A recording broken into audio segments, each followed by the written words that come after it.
கிறிஸ்து இயேசுவில் அன்பிற்கினிய சகோதர சகோதரிகளே, புனித மக்தலா மரியாவினுடைய விழாவை கொண்டாடுகின்றோம்.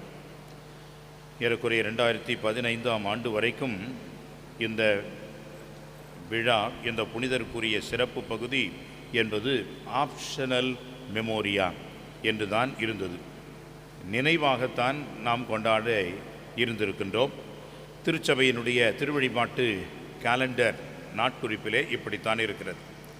ஆனால் மறைந்த பாப்பரசர் பிரான்சிஸ் அவர்கள்தான் இதற்கு விழா என்ற வடிவம் கொடுத்தவர். ஏன் அவர் விழா என்று இந்த ஒரு நிலைக்கு இந்த நாளை, இந்த ஒரு நிகழ்வை உயர்த்தியிருக்கிறார் என்று சொன்னால் அதற்கு ஒரு சில காரணங்கள் உண்டு. அந்த காரணங்களைத்தான் இப்பொழுது நாம் பார்க்க போகின்றோம். முதலிலே அவரும் ஒரு அப்போஸ்தலர். சாதாரண ஒரு அப்போஸ்தலர் என்று சொல்வதற்கில்லை, அப்போஸ்தலர்களுக்கெல்லாம் அப்போஸ்தலர் அவர்தான். எனவே ஒரு அப்போஸ்தலர், ஒரு திருத்தூதர் என்று சொல்லக்கூடியவருக்கு என்ன தகுதி வேண்டும்? முதலிலே ஆண்டவரால் அழைக்கப்பட்டிருக்க வேண்டும். ஆண்டவரோடு 3 ஆண்டுகள் முழுமையாக வாழ்ந்த அனுபவம் பெற்றிருக்க வேண்டும். ஆண்டவரால் மீண்டுமாக அனுப்ப பெற்ற ஒரு அதிகாரம் பெற்றிருக்க வேண்டும். இந்த 3ஐயும் பாருங்கள், மக்தலா மரியாவிடம் பார்க்கின்றோம். மக்தலா மரியாள் பெரிய பாவியாக இருந்திருக்கிறாள். அவரிடம் 7 பேய்கள் இருந்தது என்று சொல்லப்படுகிறது. உடனடியாக 7 பேய்கள் என்று சொன்னால் கண்டிப்பாக 7 வகையான தீமைகள் என்றுதான் நாம் கொள்ள வேண்டுமே ஒழிய 7 பேய்கள் என்றால் வெவ்வேறு விளக்கங்களுக்கு இடம் கொடுக்க வேண்டிய அவசியமில்லை. காரணம், அவர் ஒரு பெரிய பணக்கார பெண். எங்கே பணம் அதிகமாக இருக்கிறதோ அங்கே பலவிதமான தீய செயல்களுக்கும் வழி உண்டு. எல்லாம் அப்படி இருக்கிறார்கள் என்று நாம் நினைத்துவிடக்கூடாது. எனவே இந்த பணத்தினால், செல்வத்தினால் அந்த பெண் ஒருவேளை ஒரு சில தீய நாட்டங்களுக்கும் பழக்கங்களுக்கும் அடிமையாக இருந்திருக்கலாம். எனவே இந்த வகையிலே 7 பேய்கள் என்று சொல்லக்கூடியது அவரிடம் இருக்கின்ற உடல்நலக் குறைவு மற்றும் தீமையின் ஆதிக்கம், இவைகளை எல்லாம் ஆண்டவர் முழுமையாக விடுவிக்கின்றார். அவர் நலம் பெற்ற பிறகு என்ன செய்கின்றார்? ஆண்டவரை பின்பற்றுகிறார். ஆண்டவரை பின்பற்றுவதில் என்பது சாதாரண வகையில் அல்ல, முழுமையாக அவர் ஆண்டவரை பின்பற்றுகின்றார். தன்னிடம் உள்ளதையெல்லாம் ஆண்டவருக்கென்று, அவர் பணிக்கென்று அர்ப்பணிக்கின்றார்.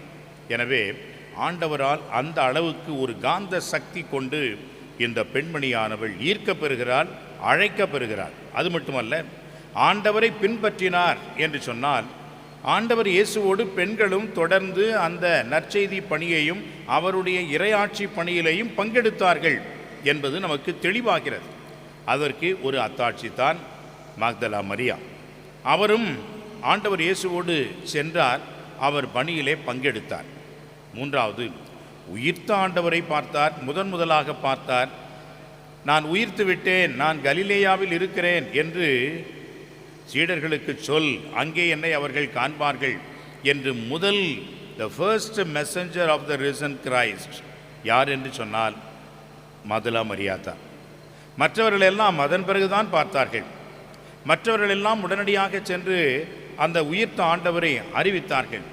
ஆனால் அந்த மக்தலா மரியா தான் ஆண்டவர் இயேசுவை நேரடியாக பார்த்த அனுபவம் அங்கே கிடைக்கிறது அவருக்கு. அந்த வகையிலே தான் அன்புக்குரியவர்களே, அவர் திருத்தூதர்களுக்கெல்லாம் திருத்தூதர், அப்போஸ்தலர்களுக்கு அப்போஸ்தலர் என்று அழைக்கப்படுகின்றார். இன்றைய நற்செய்தியிலே பாருங்கள் அன்புக்குரியவர்களே, எப்படி அவர் ஆண்டவர் இயேசுவை, உயிர்த்த கிறிஸ்துவை அவர் பார்க்கின்றார் என்று பாருங்கள். முதலிலே ஓடி செல்கின்றார். எங்கே போகின்றார்? கல்லறைக்கு செல்கின்றார். வாரத்தின் முதல் நாள். அப்படி என்றால் வெள்ளிக்கிழமை இறந்திருக்கிறார். எனவே வெள்ளிக்கிழமை அன்றே அவரை அடக்கம் செய்தார்கள். 2வது நாள் சனிக்கிழமை, 3ஆம் நாள் ஞாயிற்றுக்கிழமை. நம்முடைய கணக்கின்படி வாரத்தினுடைய கடைசி நாள் ஞாயிற்றுக்கிழமை. ஆனால் யூதர்களுக்கு வாரத்தின் முதல் நாள் ஞாயிறு. அன்புக்குரியவர்களே, ஞாயிறு என்று சொன்னாலே தொடக்கம். எனவே நாம் உண்மையிலேயே கணக்கிட வேண்டும் என்று சொன்னால் ஞாயிற்றுக்கிழமையைத்தான் முதல் நாளாக வைக்க வேண்டும். அது ஓய்வு நாள் என்று நாம் வைத்துக்கொள்வதனால் அந்த ஓய்வு நாளுக்காக நாம் விடுமுறையை நாம் அனுபவிக்கின்றோம். திங்கட்கிழமை என்பது வாரத்தினுடைய முதல் நாளாக நாம் கருதுகின்றோம். ஆனால் இந்த பெண்மணியை பாருங்கள், வாரத்தின் முதல் நாள் விடியற் காலையில் எப்பொழுது விடியும் என்று காத்துக்கொண்டே இருந்திருக்கிறார்.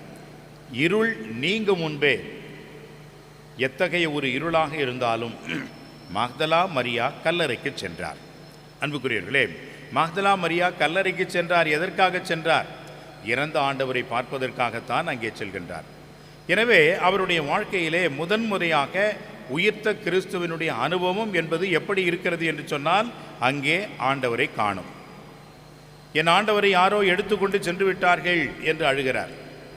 அப்பொழுது ஆண்டவர் இயேசு தோன்றுகிறார். இது இரண்டாவது படி. ஆண்டவரை காணோம் என்பது முதல் படி. இரண்டாவதாக, அப்பொழுது அங்கே ஒரு தோட்டக்காரன் இருக்கிறார் என்று சொல்லி, ஐயா, என்னுடைய ஆண்டவரை எடுத்து சென்று விட்டார்கள், எங்கே வைத்தனரோ எனக்கு தெரியவில்லையே என்று ஆதங்கத்தோடு அவரிடம் பேசுகின்றார். அவர்தான் ஆண்டவர் என்று அவருக்கு தெரியவில்லை, அவர் கண்டுகொள்ளவில்லை. இது இரண்டாவது நிலை. மூன்றாவது நிலையை பாருங்கள். மரியா என்று சொன்னதும் அவர் உடனடியாக ராபுனி என்று உயிர்த்த ஆண்டவரை கண்டுகொள்கின்றார்.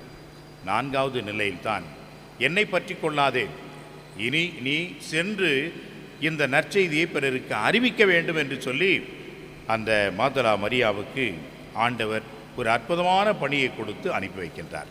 எனவே அன்புக்குரியவர்களே, இதுதான் ஒவ்வொரு முறையும் நாம் இறைவனை தேடி கண்டுபிடிக்கின்ற ஒரு வழியாக, அனுபவமாக அமைய வேண்டும். உயிர்த்த ஆண்டவரை நாம் காண வேண்டும். அது எங்கே நாம் பார்க்க முடியும் என்று சொன்னால், நற்கருணையில் நாம் பார்க்க முடியும். நற்கருணையில் தான் ஆண்டவர் இயேசு உயிர்த்த ஆண்டவர் இருக்கின்றார் என்பதை உணர்ந்தவர்களாகத்தான் ஒவ்வொரு திருப்பலியும் நமக்கு ஒரு கண் விழிப்பாக இருக்க வேண்டும்.